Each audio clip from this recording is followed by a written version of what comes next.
আসসালামু আলাইকুম। কাল সাবেক আইনমন্ত্রী এবং ধর্ম প্রতিমন্ত্রী নৌবাহিনীর কাছে মানে পুলিশের কাছে ধরা পড়ছে। যা হোক, ধর্ম প্রতিমন্ত্রী দেখলাম শেপ টেপ করে মোটে একেবারে ধর্মের কোনো চিহ্নই রাখলো না। মনে করছিল তাকে চিনতে পারা যাবে না, কিন্তু চিনতে তো ঠিকই পারা গেছে। ধরা তো ঠিকই খেলো, আর নিজের চারিত্রিক বৈশিষ্ট্যেরও ও মানে প্রমাণটাও ঠিক মতো দিল। যাই হোক, আজ হচ্ছে 14ই আগস্ট, আমাদের দেশের ইতিহাসে একটা শোকের দিন।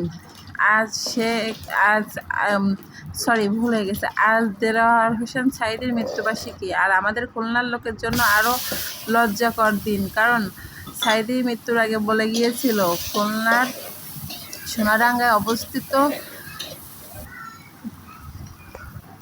সিদ্দিকিয়া মাদ্রাসায় তার কবর দেওয়ার জন্য, কিন্তু খুলনার লোক তাকে খুলনায় ঢুকতে দেয়, তার লাশ নিয়ে খুলনায় ঢোকার আগেই সেটা বলে নিষিদ্ধ করে দিয়েছে। কি জঘন্য ব্যাপার! একটা মানুষের শেষ ইচ্ছেটাও আমরা পূরণ করতেলাম না। তার মতো একটা লোকের কবর খুলনাতে থাকা তো ভালো, আমাদের খুলনাবাসীর জন্য ভালোই ছিল।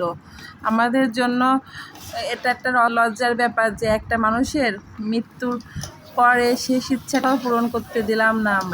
আমরা কত নিকৃষ্ট জাতি, সেটা ভাবলেই খারাপ লাগে। আমি সেদিন শুনছিলাম যে এক বছর আগেই শুনছিলাম দেলোয়ার হোসেন সাঈদী নিয়ে বলে গিয়েছিল তার কবর এখানে দিতে, কিন্তু খুলনার নেতারা যে সিদ্দিকিয়া মাদ্রাসার আলেমদের দিয়ে বলিয়েছে তার কবর এখানে দেওয়া যাবে না। যাই হোক, আর কি বলবো, লজ্জা ছাড়া কিছুই বলার নেই।